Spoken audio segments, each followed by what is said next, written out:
Scientists used to consider Mars a geologically dead planet. It's smaller than Earth and loses internal heat faster. In the past, there was a lot of activity in its depths, and there are many traces of huge volcano eruptions on its surface. The largest volcano in the solar system, Olympus, can be seen from Earth, even with an amateur telescope. But volcano eruptions on Mars stopped a long time ago. The planet's interior cooled and solidified. The internal cooling weakened its magnetic field.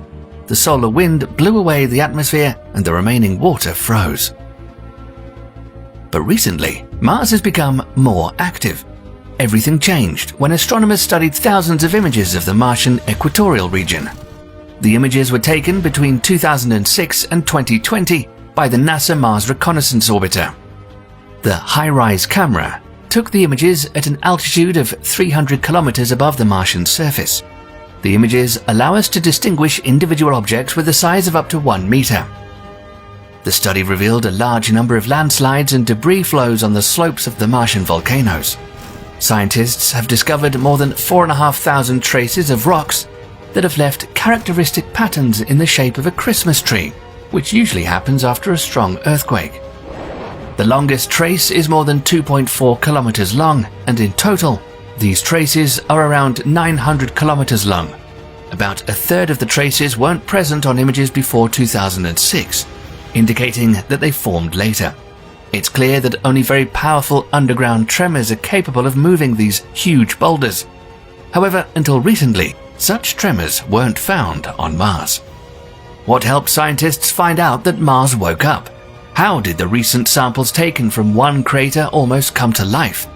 And why will one of the most harmful gases on Earth be so crucial for Martian colonists?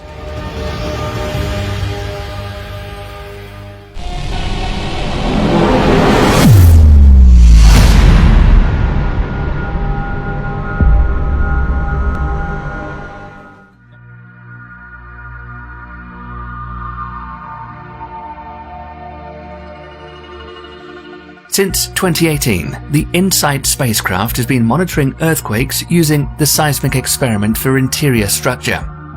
It recorded more than 1,300 tremors, and compared to Earth, this is close to nothing.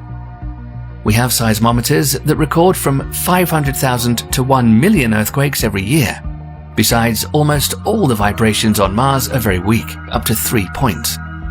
The strongest one at 4.2 magnitude was recorded in August 2021. And then in May 2022, the Red Planet experienced a magnitude 5 Marsquake. On Earth, this could knock out windows in houses and slightly damage our infrastructure. But it was quite a significant event for Mars. Earthquakes are stronger due to displacement of tectonic plates and volcanic eruptions. Mars isn't that active, but the 5-point tremors show that tectonic processes haven't subsided in its depths. Movements and magma bursts continue. When magma rises, it causes the bending of a single lithospheric plate of Mars, which leads to Marsquakes. But does geological activity on Mars bring us closer to solving the mystery of its habitability? We know this planet as a very harsh and inhospitable world, extremely cold, with terrible radiation and no liquid water. And of course, there's nothing like elephants, tigers, or even mice on its surface. They wouldn't withstand such conditions, and we could easily notice some of them with telescopes or rovers. But we wouldn't notice microorganisms with these tools. Microorganisms are able to survive in extreme conditions on Earth, so there's a possibility they could also exist on Mars, especially in its depths, where it's warmer and there's no fatal radiation. Additionally, the discovery of subsurface lakes on Mars is an exciting finding, as it suggests the possibility of liquid water, which is an important ingredient for life as we know it.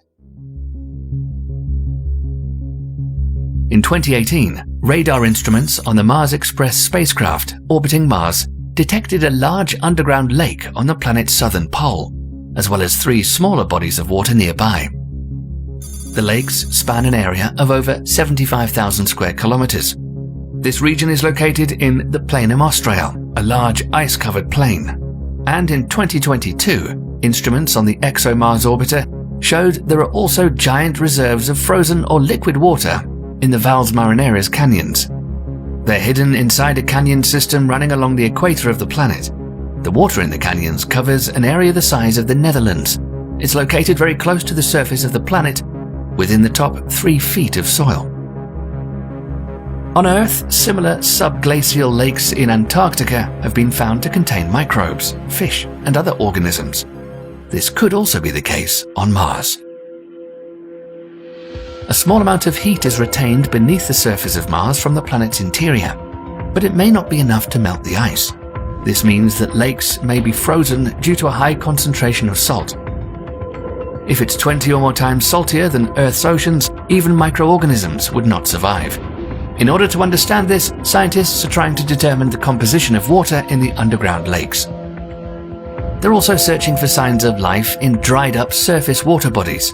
Once, many lakes and rivers flowed on Mars. The planet was warmer and had an atmosphere. Many different organisms could have lived in such bodies of water, but up until recently, we couldn't find any traces. In September 2022, the Perseverance rover made a shocking discovery. It found organic molecules near ancient water sources. This wasn't the first time that rovers have found organic matter on the Red Planet, but this discovery is important because it was made in a place of ancient river-lake merger, particularly favorable for life. It's located in the Jezero crater, 45 kilometers in diameter. The delta formed about 3.5 billion years ago and had been accumulating sand, dirt, and salts over time. Perseverance has extracted the largest amount of Martian organic molecules from this mixture to date.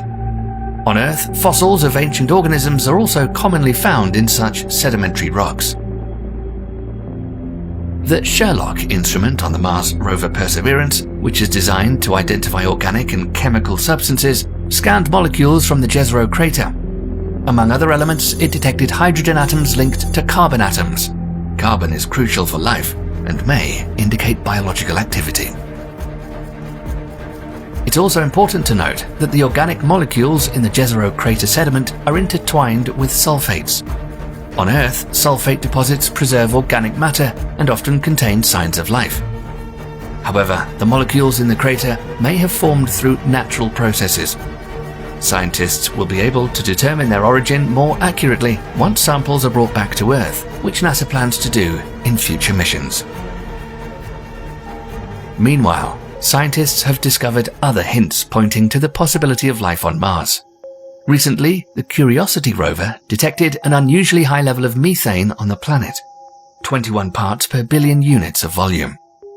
So what does this tell us? Methane in higher concentrations is found in the Earth's atmosphere and is formed due to the emissions of living organisms. Researchers are planning to find out if the gas on Mars is also related to the activity of its inhabitants. If the methane had formed a long time ago, it would have already broken down into its component elements. Another possibility may be that the gas is a product of interaction between rock and water. But methane isn't the only gas scientists are curious about. Carbon dioxide, considered harmful on Earth, may soon become invaluable on the Red Planet. The experimental device MOXIE, the size of a toaster, was brought to Mars on board of Perseverance. Its parts were printed on a 3D printer from a nickel-based heat-resistant alloy. Its composition also includes a lightweight aerogel for heat retention and a thin external gold coating that reflects infrared radiation. Thanks to this, the unique device is able to withstand a temperature of 800 degrees Celsius, at which gas transformation occurs. MOXIE has recently produced pure oxygen from CO2. It works by separating oxygen atoms from the CO2 molecules. The byproduct, carbon monoxide, is released into the atmosphere. The tool is designed to produce up to 10 grams of oxygen per hour. However, after an hour of operation during the first test, the gas output was about 5.4 grams, enough to let an astronaut breathe for about 10 minutes. The device is particularly valuable because it's virtually unlimited in terms of raw materials, as the atmosphere of the Red Planet is 96% carbon dioxide. Also, MOXIE uses regolith, which covers the entire Mars. After processing, this soil becomes fuel, air to breathe, or, combined with hydrogen, water. NASA and SpaceX CEO Elon Musk closely follow scientists' discoveries on Mars. The head of SpaceX actively prepares for flights and promises that we'll see the first images of astronauts on Mars in 2029. 14 Raptor engines of the Starship spacecraft have already been tested. Meanwhile, NASA has also chosen Starship as the first crewed landing module for the Moon. If everything goes according to plan, astronauts will land on the lunar surface in 2025 or 2027 as part of the Artemis 3 mission. Then by 2040, NASA plans to send a manned spacecraft to Mars, and the Moon will become a base for refueling. But after the flight, the colonists will still have to settle in extremely difficult conditions on Mars, and that's when new discoveries by scientists will come in handy. Most likely, as experts say, the first crew will land near the planet's equator. The canyon, with liquid water in the Valles Marineris, will be the perfect landing spot. Water is necessary for drinking, growing crops, and sustaining household needs.